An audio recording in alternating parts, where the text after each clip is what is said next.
ایک پراڈو کے دروازے پر ڈینٹ تھا۔ اس کے مالک نے ڈینٹ والا دروازہ کبھی مرمت نہیں کروایا۔ کوئی پوچھتا تو بس یہی کہتا کہ زندگی کی دوڑ میں اتنا تیز نہیں چلنا چاہیے کہ کسی کو اینٹ مار کر گاڑی روکنی پڑے۔ سننے والا اس کی آنکھوں میں نمی دیکھ کر قدرے حیران ہوتا اور پھر سمجھتے یا نہ سمجھتے ہوئے سر ہلا دیتا۔ سرگوشی سنو گے یا اینٹ سے بات سنو گے؟ ایک نوجوان بزنس مینیجر اپنی نئی پراڈو میں دفتر سے DHA میں واقع گھر جاتے ہوئے ایک پسماندہ علاقے سے گزرا جو مضافات میں ہی واقع تھا۔ اچانک اس نے ایک چھوٹے بچے کو بھاگ کر سڑک کی طرف آتے دیکھا تو گاڑی آہستہ کر دی، مگر پھر بھی اس نے بچے کو کوئی چیز اچھالتے دیکھا۔ ٹھک کی آواز کے ساتھ ایک اینٹ اس کی نئی گاڑی کے دروازے پر لگی۔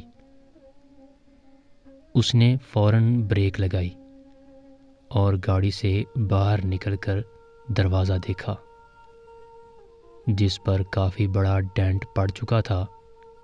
اس نے غصے سے ابلتے ہوئے بھاگ کر پتھر مارنے والے بچے کو پکڑا اور زور سے جھنجھوڑا۔ اندھے ہو، پاگل کی اولاد، تمہارا باپ اس کے پیسے بھرے گا؟ وہ زور سے دھاڑا۔ میلی کچیلی شرٹ پہنے بچے کے چہرے پر ندامت اور بے چارگی کے ملے جلے تاثرات تھے۔ سائیں، مجھے کچھ نہیں پتا، میں اور کیا کروں؟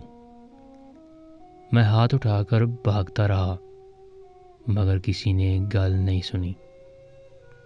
اس نے ٹوٹی پھوٹی اردو میں کچھ کہا۔ اچانک بچے کی آنکھوں سے آنسو ابل پڑے اور سڑک کے ایک نشیبی علاقے کی جانب اشارہ کیا اور کہا کہ ادھر میرا ابا گرا پڑا ہے، بہت وزنی ہے، مجھ سے اٹھ نہیں رہا، میں کیا کرتا سائیں؟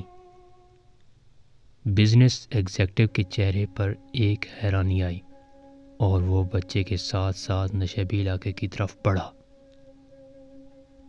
تو دیکھا ایک معذور شخص اوندے منہ مٹی میں پڑا ہوا تھا اور ساتھ ہی ایک وہیل چیئر گری پڑی تھی۔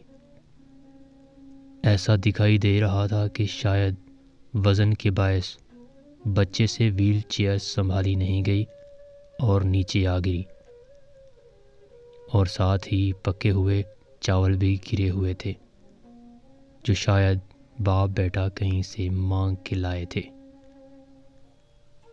سائیں، مہربانی کرو، میرے ابے کو اٹھوا کر کرسی پر بٹھا دو۔ اب بچہ باقاعدہ ہچکیاں لے رہا تھا۔ نوجوان ایگزیکٹر کے گلے میں جیسے پھندا سا لگ گیا۔ اسے معاملہ سمجھ آ گیا اور اپنے غصے پر بہت ندامت محسوس ہو رہی تھی۔ اس نے اپنے سوٹ کی پرواہ کیے بغیر آگے بڑھ کر پوری طاقت لگا کر کراہتے ہوئے معذور شخص کو اٹھایا اور کسی طرح وہیل چیئر پر بٹھا دیا۔ بچے کے باپ کی حالت غیر تھی اور چہرہ خراشوں سے بھرا پڑا تھا۔ وہ بھاگ کر اپنی گاڑی کی طرف گیا اور بٹوے میں موجود تمام 1000 کے نوٹ نکالے اور کپ کپاتے ہاتھوں سے معذور کی جیب میں ڈال دیے۔ پھر ٹیشو پیپر سے اس کی خراشوں کو صاف کیا اور وہیل چیئر کو دھکیل کر اوپر لے آیا۔ بچہ ممنونیت کے آنسوں سے اسے دیکھتا رہا اور پھر باپ کو لے کر اپنی جھوکی کی طرف چل پڑا۔ اس کا باپ مسلسل آسمان کی طرف ہاتھ اٹھاتے ہوئے نوجوان کو دعائیں دے رہا تھا۔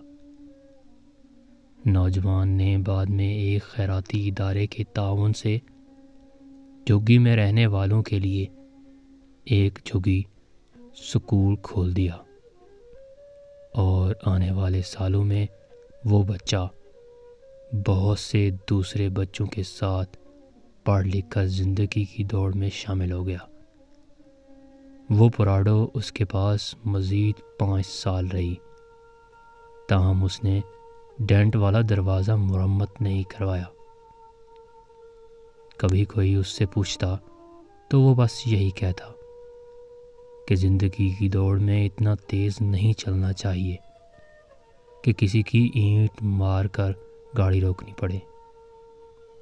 اوپر والا کبھی ہمارے کانوں میں سرگوشیاں کرتا ہے اور کبھی ہمارے دل سے باتیں کرتا ہے۔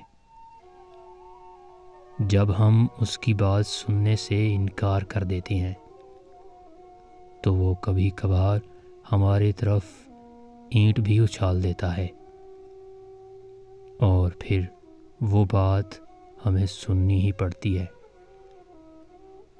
ہم جہاں ملازمت، بزنس، خاندان، بیوی بچوں کی خوشیوں کے لیے بھاگے جا رہے ہیں، وہیں ہمارے آس پاس بہت سی گونگی چیخیں اور سرگوشیاں بکھری پڑی ہیں۔